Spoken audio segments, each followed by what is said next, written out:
జై జగత్మాత దేవి బగళాముఖి. ఓం హ్రీం బగళాముఖి వరదే సర్వసౌభాగ్యప్రదాయిని సమస్త భక్తానాం సర్వాభీష్టం సాదయ సాదయ హ్రీం ఓం స్వాహ. కర్మఫలాలు. కర్మఫలం అని చెప్పేటప్పుడు అందులో పాపము పుణ్యము రెండూ కూడా ఉంటాయి. ఈ కర్మఫలాలు మనల్ని మాత్రమే కాదు, కొన్ని సమయాలలో మన పిల్లల్ని కూడా బాధ పెడుతూ ఉంటాయి.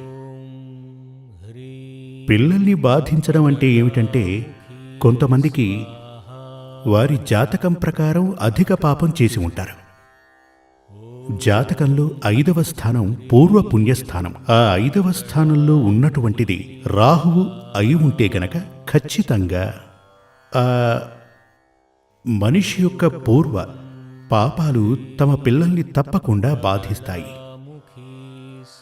5వ స్థానం వచ్చి పూర్వపుణ్యస్థానం అని చెప్పాను కదా, అక్కడ సూర్యుడు, శని, రాహు ఈ 3 గ్రహాలు గనక నివాసం ఉంటే, ఈ మూడింట్లో ఏదున్నా సరే, అవి ఉన్నా లేక ఆ గ్రహాల యొక్క దృష్టి పడ్డా సరే, అతను పూర్వజన్మలో అధిక పాపం చేసిన ఆత్మ అని అర్థం.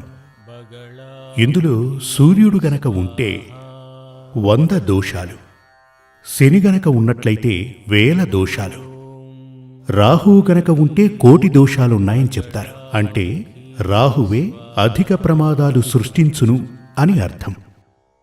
ఎవరికైతే 5వ స్థానంలో రాహువు, శని ఇటువంటి గ్రహాలు ఉంటాయో, లేక ఈ గ్రహాల యొక్క దృష్టి పడినా సరే, అతని యొక్క సంతాన పరంపరని అంటే తన పిల్లలని ఈ పూర్వ కర్మదోషం బాధించి తీరుతుంది. కొందరికి సంతాన భాగ్యమే అస్సలు ఉండదు. కొందరికైతే సంతాన భాగ్యం ఉంటూ ఒక అపమృత్యువు, అకాల మృత్యువు తమ సంతానానికి ఉంటుంది. కొందరికి రాజయోగం ఉన్నటువంటి సంతానం జాతకరీత్యా పుట్టి ఆ యోగాలు ఏవి ఫలించకుండా ఉంటాయి.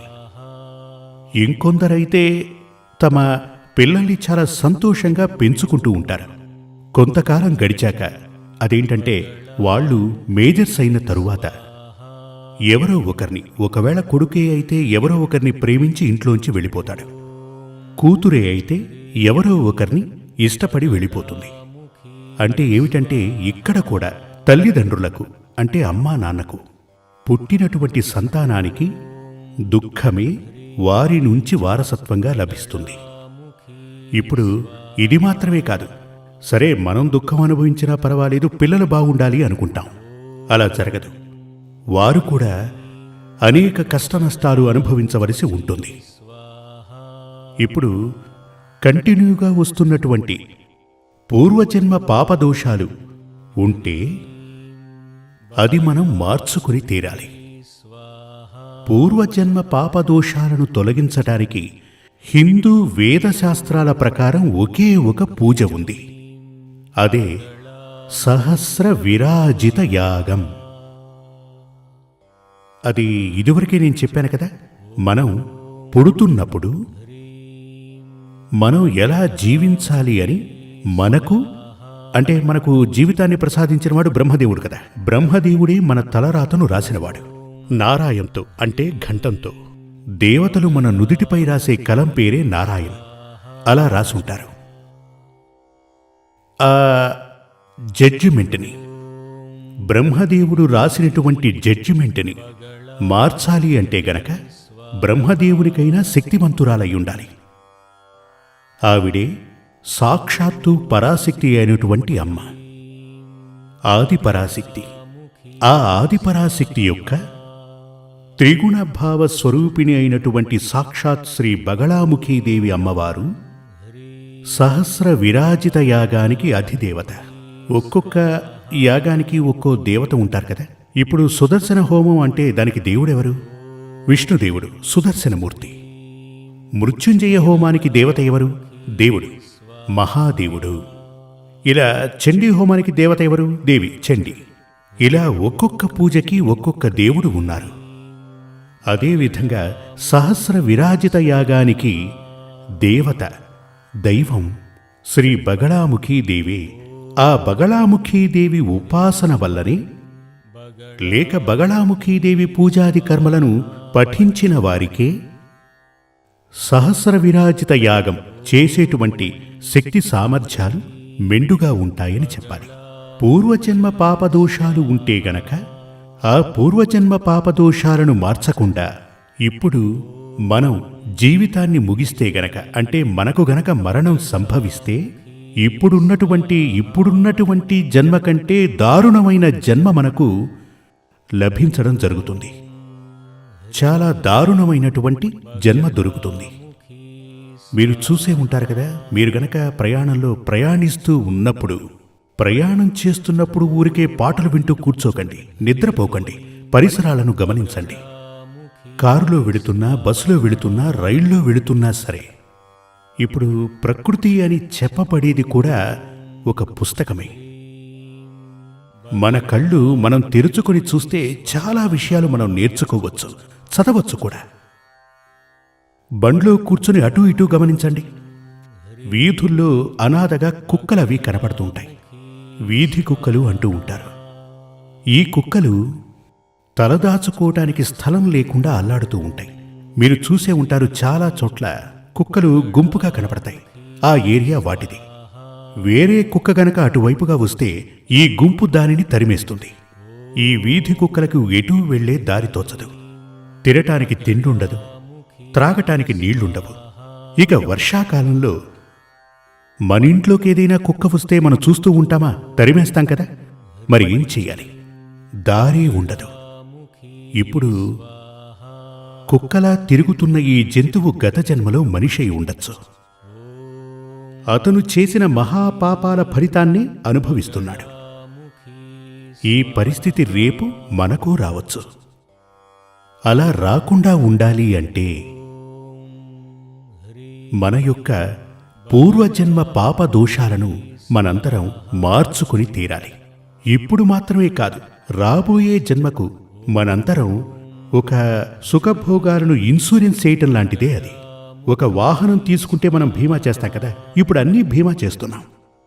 ఎందుకు అంటే సేఫ్టీ కోసం. అదే విధంగా మన జీవితానికి ఇన్సూరెన్స్ చేయటమే, అంటే మన జీవితాన్ని ఇన్సూర్ చేయటమే విరాజిత యాగం. ఇప్పుడు మాత్రమే కాదు, రాబోవు జన్మలో మనకొక మంచి బ్రతుకు ఉండటం కోసం. ఇవాళ సండే అంటే రేపు మండే, అంతే కదా. ఇప్పుడు ట్యూస్డే, వెన్స్డే ఇలా ఉంటాయి కదా. అంటే వారాలకు అంతం ఎలా అయితే ఉంటుందో, నిజం ఏదైతే ఉంటుందో, మన యొక్క అంటే మనం జీవిస్తున్నటువంటి ఈ జీవితానికి అంతం మరణం ఉంటుంది కదా. జన్మిస్తే మరణం తథ్యం, మరణిస్తే జన్మము తథ్యం. దీనిని వేదశాస్త్రాల యందు, ఉపనిషత్తుల యందు చెప్పారు. భగవద్గీతలోనూ చెప్పడం జరిగింది. ఈరోజు మనం రేపటికి టిఫిను, మధ్యాహ్నం భోజనం, రాత్రికి భోజనం అని అంతా కూడా సమకూర్చుకున్నాం. ఎందుకు? రేపటికి మనం బ్రతికే ఉంటామని. అదేవిధంగా మన జీవితంలో జననం మరణం, జననం మరణం, పునర్జన్మ ఇలా వస్తూనే ఉంటాయి. లేదంటే మరణించిన తరువాత నేరుగా స్వర్గానికి పోయి శాశ్వతంగా ఉండిపోతాం, లేక నరకానికి వెళ్ళి శాశ్వతంగా ఉండిపోతాం. అలా జరగనే జరగదు. ఒక ఆచార్యవర్యులు అన్నారు, మా పూర్వీకులందరూ పితృలోకంలో నివాసముంటున్నారు అని. మన పూర్వీకులందరూ పితృలోకంలోనే నివాసం ఉంటే స్వర్గానికి వెళ్ళేదెవరు, నరకానికి వెళ్ళేదెవరు కదా? ఓసారి ఆలోచించండి. పితృలోకమనే లోకమే లేదు. 7-14 లోకాల యందు పితృలోకమనే లోకమే లేదు. పితృలోకానికి మన పూర్వీకులు వెళ్ళిపోతే మన వారసులు వారు. అప్పుడు స్వర్గానికి వెళ్ళువారెవరు, నరకానికి వెళ్ళువారెవరు? అప్పుడు స్వర్గం నరకం అవసరం లేదు కదా, పితృలోకానికి వెళితే చాలు. ఇది ఒక మూఢ నమ్మకం. పూర్వీకులందరూ పితృలోకానికి వెళతారు అని చెప్పటం మూఢనమ్మకం. ఎవరో ఒకరు చెప్పుంటారు, దానిని అందరూ చెప్పుకుంటూ వస్తారు. చిన్న ఎగ్జాంపుల్ ఇదివరకే చెప్పాను, కానీ ఇప్పుడు ఈ సందర్భం వచ్చింది కాబట్టి మళ్ళీ చెప్తున్నా.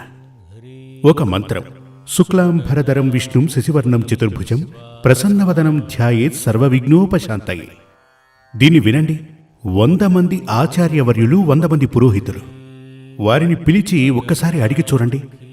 ఇది వినాయక మంత్రం అని చెప్తారు. ఈ మంత్రానికి వినాయకునికి అసలు సంబంధమే లేదు. ఇది విష్ణు మంత్రం. ఈ మాట చెప్తే కొందరు విచిత్రంగా చూస్తారు. 10 మంది 100లో 10 మంది చెప్తారు అవును అంటే చివరిగా సర్వవిఘ్నోపశాంతయే, విఘ్నోపశాంతయే అంటే ఇది వినాయకుని మంత్రమే. ఇటువంటి మూఢ నమ్మకాలు హిందూ మతంలోనే కాదు, ఇతర మతాల్లో కన్నా హిందూ మతంలో 75% ఉన్నాయి. ఇటువంటి మూఢనమ్మకాల కారణంగానే సందేహాలు మన మనస్సుని అంటిపెట్టుకుని ఉన్నాయి. అందుచేత మంచి గనక చెప్తే ఆ మంచిని తీసుకునే మనసు మనకు ఉండనే ఉండదు. దానిని సమ్మతించటానికి మన మనసు తయారుగా ఉండదు. ఆదిశంకరుల వారు అద్వైతాన్ని మనకు ఉపదేశిస్తున్నప్పుడు శంకర నారాయణ అనేటువంటి ఒకే ఒక విగ్రహమునందు శివుణ్ణి విష్ణువుని చేర్చి ఆరాధించారు, ప్రార్థించారు. ఎందుకని? వారిరువురు వేరు కాదు. శివుడు నారాయణుడు ఇద్దరు ఒకటే, వేరు కాదు. శివుడు ఒకే, నారాయణుడు ఒకే, వారి మధ్య వ్యత్యాసం ఉండకూడదు అని లోకానికి జనానికి చెప్పడం కోసం. కానీ మనం అంగీకరించామా? లేదే. ఇది ఎందుకు అంటే మన మనసులో ఒక మూఢనమ్మకం అలాగే పెరిగి పెద్దదయింది. ఈ మూఢనమ్మకాలన్నీ ఎవరో ఒక వ్యక్తి, ఇదివరకు శుక్లాంబరధరం అనే కథ చెప్పినట్టు ఎవరో ఒక వ్యక్తి అజ్ఞానంతోటి తెలియకుండా తప్పుగా చదివి దాన్ని మిగిలిన వారికి చెప్పాడు. ఈ విధంగా ఉన్నటువంటి కంటిన్యూగా వస్తున్నటువంటి ఆ యొక్క చింతనలు, ఆ యొక్క నమ్మకాలు ఎలా అయితే ఉన్నాయో అదేవిధంగా అంతకన్నా భయంకరంగా పూర్వజన్మ పాపదోషాలు మనందర్నీ కూడా వెంబడిస్తూ ఉంటాయి. ముఖ్యంగా మన పూర్వీకులు సంపాదించిన సంపద మనం అనుభవించే పరిస్థితి వస్తే దోషాలు కూడా అధికంగా అనుభవించాలి. అంటే అటువంటి దోషాలు రాకుండా ఉండటానికి, మనం అందులోంచి బయటపడటానికి వాటిని తొలగించాలి. వాటిని తొలగించినప్పుడే మనకు శుభకరమైన సంతాన భాగ్యం కలుగుతుంది. మన సంతానం సంతోషంగా జీవిస్తారు. జీవితంలో శాంతి, సుఖం, సంతోషం అన్నీ ఉంటాయి. అదేవిధంగా మన మంచి యోగమందు, మంచి దశాకాలమున 100% ఆ యోగాలు మనకు ప్రాప్తిస్తాయి. దోషకాలముల యందు మనం తట్టుకోలేని సమస్యలు మనకు ఎదురు కాకుండా ఉంటాయి. అందుకుగాను జీవితంలో ఏదో ఒక సమయానైనా మీరు పిల్లల కోసం సంపాదించి పెడుతుంటారు కదా, అష్టైశ్వర్యాలు సంపాదించి పెడుతుంటారు, విద్య కూడా సముపార్జించి పెడతారు. ఇవన్నీ సమకూరుస్తున్నప్పుడు మీ పిల్లల కోసం వారి పాపకర్మ దోషాలు తొలగించే ప్రయత్నం మీరందరూ కూడా ఎందుకు చేయరు? వాటిని మార్చేయండి. అప్పుడే వారికి మంచి జరుగుతుంది, మీకు మంచి జరుగుతుంది. ఇప్పుడున్నటువంటి ఈ బాంధవ్యాలు, భార్యాభర్త, అమ్మా నాన్న, తండ్రి కొడుకు, ఇవన్నీ మరణం వచ్చేవరకే. అటు తరువాత ఇంకేమీ ఉండదు. మనం చూసుంటాం, అమ్మా నాన్న, ఒక తల్లి తన బిడ్డని చాలా ప్రేమగా పెంచుతుంది. ఒకవేళ ఆ బిడ్డ ప్రమాదవశాత్తు చనిపోతే ఆ తల్లి కూడా తనతో పాటు చనిపోతుందా? లేదుగా. భార్యాభర్తలు అన్యోన్యంగా జీవిస్తారు. భార్యో భర్తో చనిపోతే మిగిలిన వారు తనతో పాటు మరణిస్తారా? లేదుగా. అంటే ఇదంతా కూడా మనసు యొక్క, మన లోపలున్నటువంటి ఒక నమ్మకం మాత్రమే, మన చింత మాత్రమే. మనసుని మహామంత్రవాది అని చెప్పవచ్చు. అది పలు రకాలుగా మనల్ని మార్చేస్తుంది, నవ్విస్తుంది, చింతింపజేస్తుంది, ఏడిపిస్తుంది, ఇతరులను బాధ పెట్టేలా ప్రవర్తిస్తుంది. ఇలాంటివి ఉండకుండా ఉండాలంటే మన మనసులో ఈశ్వరుడు కొలువై ఉండాలి. మనసున ఈశ్వరుడు కొలువై ఉండాలంటే అక్కడ పాపపు ఆలోచనలు ఉండకూడదు. పాపపు ఆలోచనలు లేకపోతే ఈశ్వరుడు కొలువవుతాడు. ఈశ్వరుడు కొలువవ్వాలి అంటే పాపపు ఆలోచనలు ఉండకూడదు. అంటే గత జన్మలో మనం చేసినది పాపమా పుణ్యమా, అది ఏ స్థాయిలో ఉంది అనేది తెలుసుకుని ఆ దోషం నుండి మనం బయటపడాలి. అందుకు ఒకే ఒక మార్గం మన జాతకం చూసుకోవటమే. ఇప్పుడు చూడండి, మనం జీవితంలో ఏ మార్గాన్ని ఎంచుకుని ప్రయాణం చెయ్యాలన్నా, ఏ మార్గంలో వెళితే దోషాలు అంటకుండా విజయాన్ని సాధించగలమని మన అందరం గట్టిగా అనుకుంటామో, అటువంటి స్థితిలో మనకు చేయందించి కాపాడే ఒకే ఒక శాస్త్రం జ్యోతిష్య శాస్త్రం. జ్యోతిష్యం లేనటువంటి జీవితం అనుభవించిన వారికి, కొందరైతే విధి విధి ఇదంతా కర్మ అని బ్రతికేస్తూ ఉంటారు. కానీ అనుభవించిన, దాన్ని పఠించిన, దీనికి మించి చక్కటి శాస్త్రం ఈ మనుషులకి మరొకటి లేదు అని మీకు తెలుస్తుంది. జై జగత్మాత దేవి బగళాముఖి. సమస్త భక్తానాం సర్వాభీష్టం సాధయ సాధయ. హ్రీం ఓం స్వాహ.